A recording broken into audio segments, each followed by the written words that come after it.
Hey, I'm Jamie. Welcome to my channel. This channel is about different recipes that I either try or I just make up on the spot, and I'm gonna share them with you. So let's get started with my first recipe, which is pizza meatloaf. So the first step is to take cake pans and spray them with a non-stick cooking spray. You're also going to want to set your oven to preheat at 350, and it can be heating up while we make this meatloaf. Next, I have 2 pounds of ground beef, to which I'm going to add 2 eggs, 2 packages of stuffing. It could be any type. I'm using chicken flavored stovetop stuffing. You're also going to want 2 cups of water and a packet of Lipton onion soup mix. Or it could be the generic kind, that's fine too. And then we're going to mix this all together. Okay, so we have our ground beef, our stuffing, our Lipton onion soup mix, our eggs, and our water all mixed up, ready to go. So we're going to set this aside for a minute. Alright, once we get our meatloaf mixture all mixed up, to make it easier for making the loaves later, I like to spread out wax paper, and then I will divide the ground beef mixture into 2 and put half on one and half on the other, just like this.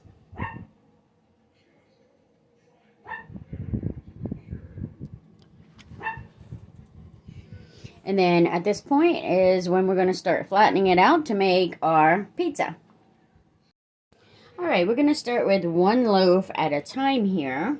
And I'm going to move the second one out of our way for now, so we have room to work with the first one.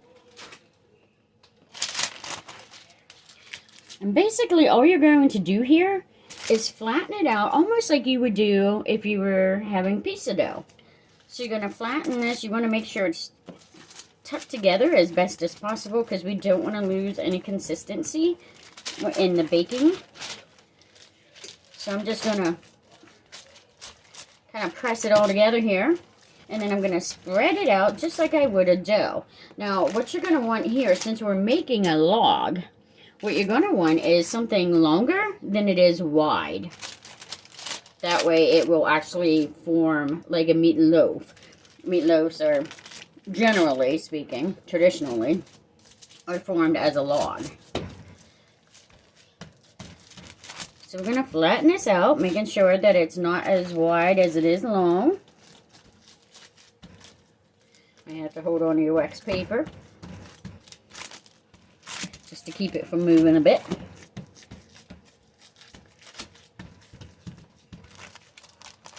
And you don't have to worry about squaring up your edges because this is a round loaf. It's not going to be square anyways.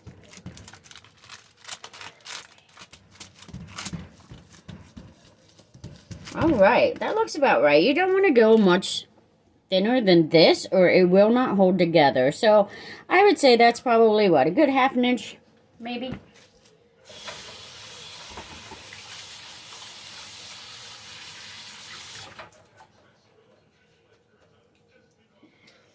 Alright, our next step is we are going to spread pizza sauce over this layer. It can be whatever sauce that you like.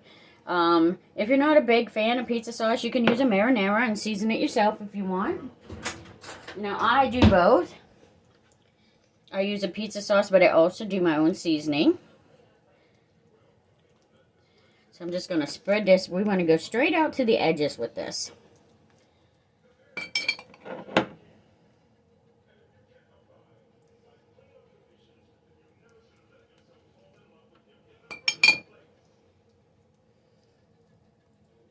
And at this step, we don't want this on too thick because it will just squeeze out as it's cooking. And you don't want to end up losing your sauce or drying it out. Or when you're cutting it, you don't want it to squish out and splash at people.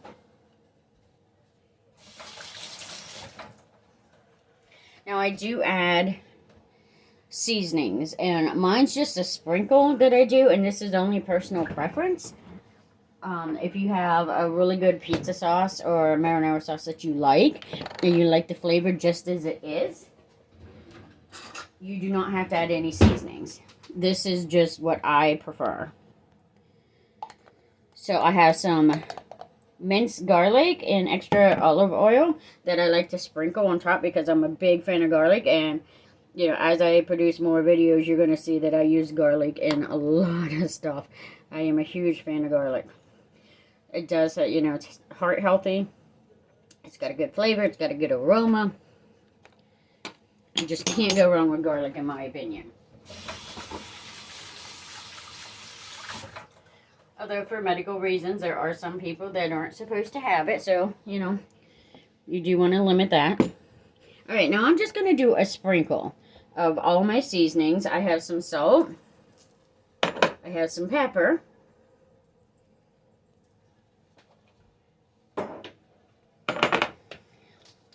This is garlic powder.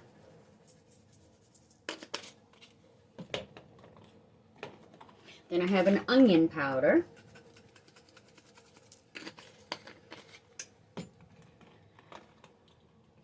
I also use a dried minced onion.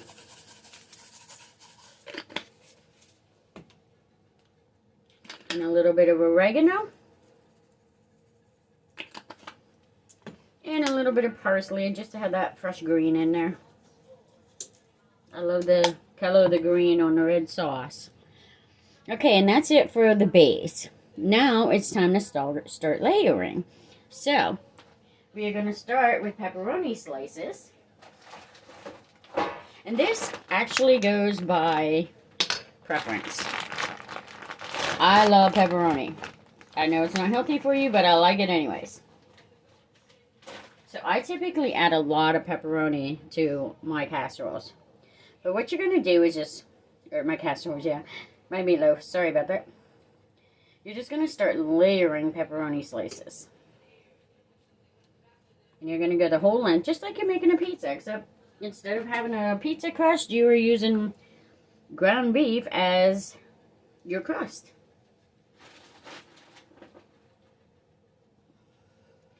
Which is probably why it's called a pizza meatloaf.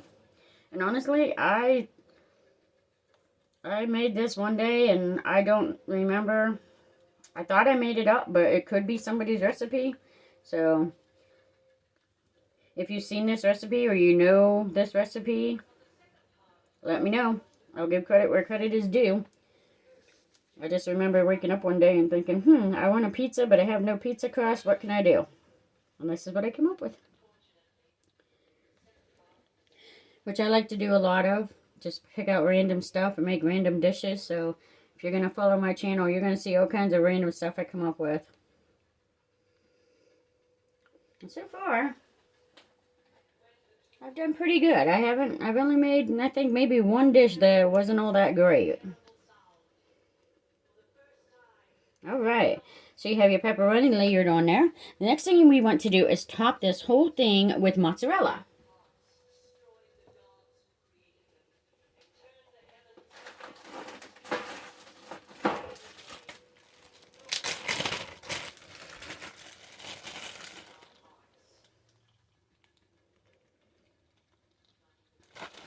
I'd say overall we're probably going to use maybe 2 to 3 cups of mozzarella. Again, a lot of this is dependent on, you know, how much or how little you want to add.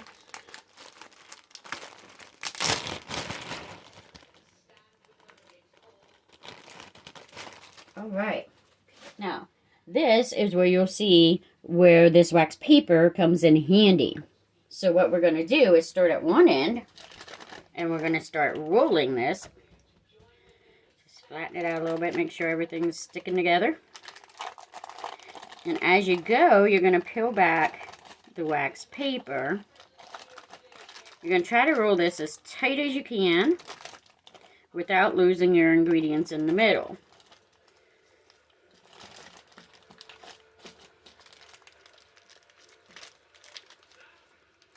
Keep firm pressure on it as you're rolling.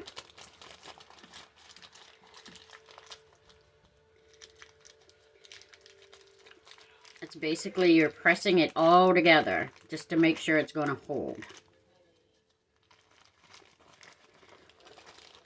Peel back so you don't roll the wax paper actually up in the roll.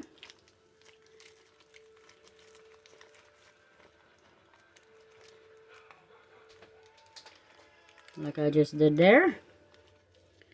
Because then it's a hassle to get it back out.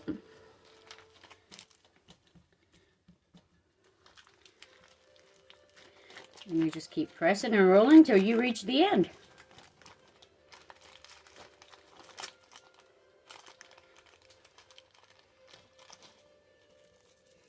Okay, at this point,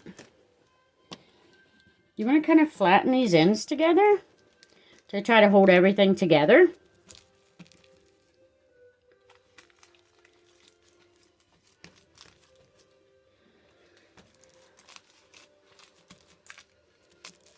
All right, there's our first loaf.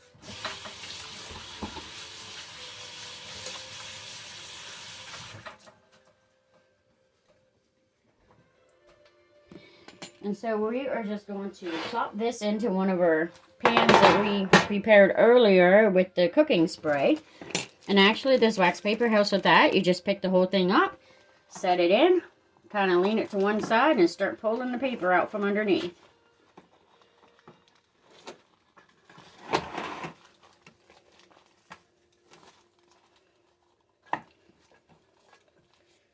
Firm it all together.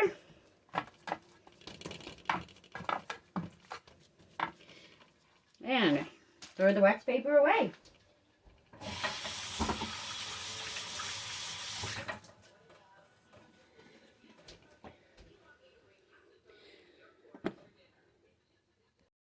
Alright, I am going to get the second meatloaf done the same way that I did this one.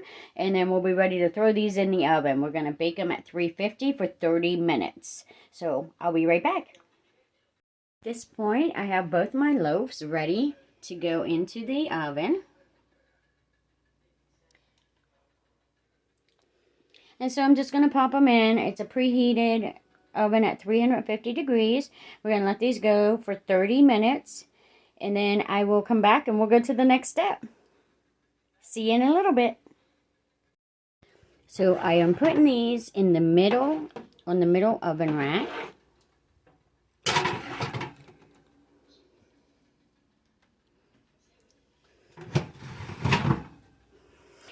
And if you have an older oven, it wouldn't hurt to come out maybe in 15 minutes and just turn the pans and swap the sides just so you know they were getting heated evenly. Okay, so it's been 30 minutes that my meatloaves have been cooking, and it's time to pull them out of the oven and give them the final setting here before we're done. So let's pull those out. I'll be right back. Alright, I got my meatloaves out of the oven. Now, do not turn your oven off at this point because we are not finished with these. They are looking pretty good.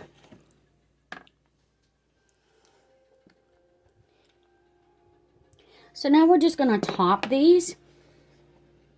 And what we're going to want to do is we're going to spread more of our pizza sauce over the top of each loaf. We're just going to want to cover it almost like a frosting.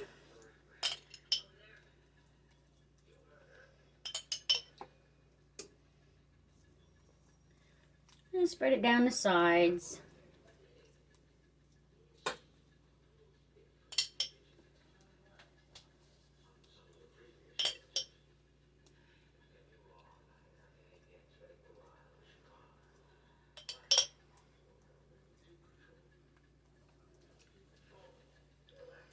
All right, let's get the second one.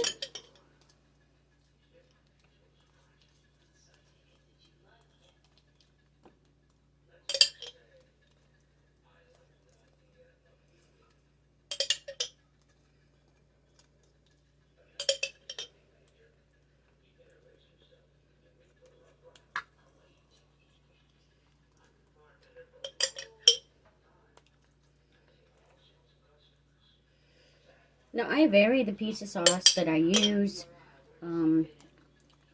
just depending on what I have the most of in my pantry, I suppose.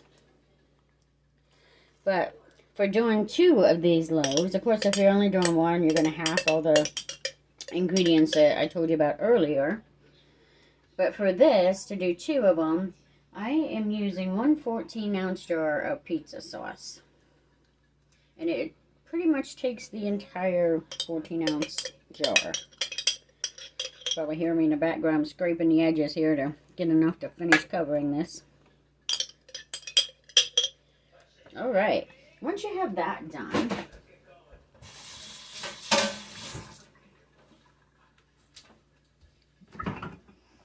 I'm going to take a little bit of a grated Parmesan cheese and sprinkle over the top. We're not looking at putting anything heavy on this, just a light sprinkle over the top of it.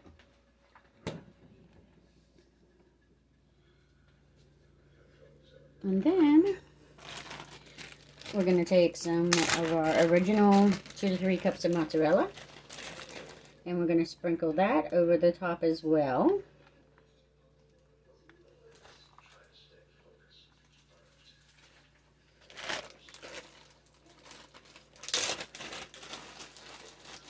You probably noticed my little baggies here of mozzarella. I buy bulk, and then I just bag them up and date them and throw them in the freezer. And then I pull them out as I need them.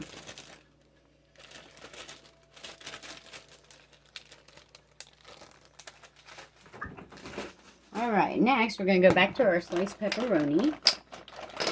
And we are just going to cover this in more slices of pepperoni. Now, I'm sure by now you have realized that this is a very fattening, cholesterol-hogging meal here.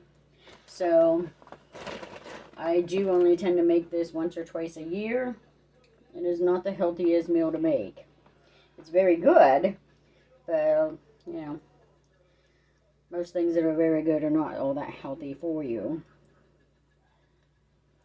So please be aware of any health issues you have before you start making stuff like this or eating stuff like this. If you've already got high cholesterol or a heart disease or something like that, you're going to want to be very cautious about eating this type of meal too often. Once in a while, you might be able to, but I don't know your medical condition, so for me, I do it once or twice a year. That's about it.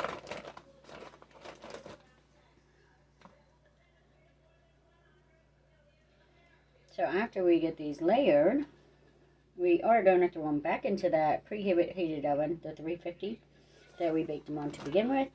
And we're going to cook them probably another 15 minutes. You'll see the cheese will start to melt. The pepperoni starts to crisp up. You're not going to want it too crispy. You don't want it to be brown in color. You just want it to start crisping. And then as it's crisping, it'll also lose a lot of the fat off of it. And you'll see the grease settling in the bottom of the pan. Rather see it at the bottom of the pan than in your arteries.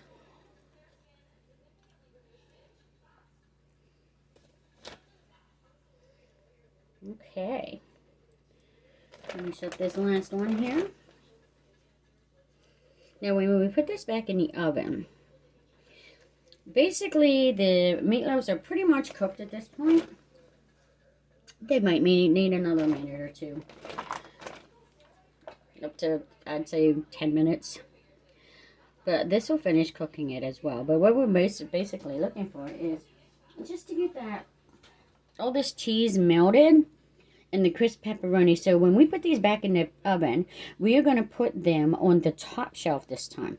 Now, the top shelf in my oven is not the absolute top. And so I'll show you that in just a minute here. I'm going to get my hands washed. Okay. So for my oven, the top shelf is actually a couple down from the actual top. And I'm going to rotate my pans from where I had them to begin with. And then we're just going to let these go for another 15 minutes. So I'll be back in 15 minutes. Okay, so it's been 15 minutes, and I'm about to pull these pizza meatloaves out of the oven. Now, if you like a crispier pepperoni, you can always turn on the broiler, probably on high, and just let them under there for, I don't know, 5 minutes maybe. And that will crisp your pepperoni right up. And then this is the finished product. Now I will go ahead and put one of these under the broiler so I can show you what it would look like if you wanted to do the crispy pepperoni.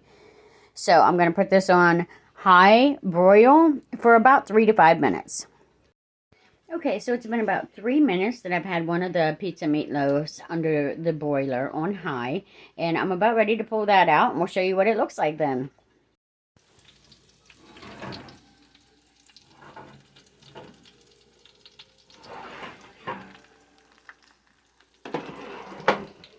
All right, definitely crispy compared to our first one.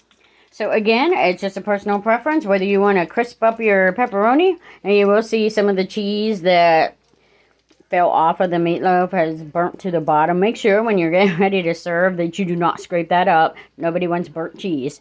So anyhow, we're going to let these sit for about 10 minutes before we start serving them. So it's been about 10 minutes that I've been letting these pizza meatloaves rest. And we're ready to cut into them, see what they look like, and serve up a piece. And I can show you how it came out. Alright, now anyone that knows me knows that I do not use a metal utensil when I'm working with a coated pan. And as we continue with making these videos, you'll find this. But these are so soft and moist, and they're not very dense meatloaf because of all the fillings in it, that it is easy to take a spatula and just cut right down through it.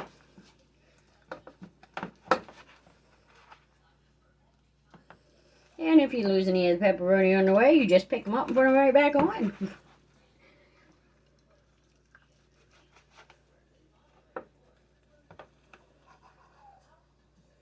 Oh, doesn't that look delicious? Look at all that filling. I'm just going to grab those couple of pepperonis, put them on top. Now, depending on how moist or dry you like this, you could always add a little extra sauce at this stage before you serve it, just to flavor it a little bit more, or if somebody likes, you know, a lot of sauce on their food. And there you have it, my pizza meatloaf. I hope you enjoyed this, and we'll see what I end up making the next time, huh? Have it, my pizza meatloaf. Delicious. And not hard to make. So, thank you for tuning in. Thank you for watching my video. And we'll see what happens next time whenever I come up with something else I want to create. And I'll share it with you. If you like this, make sure you hit the like button and hit subscribe, and I'll keep you posted on my next one. Thank you. Have a great day.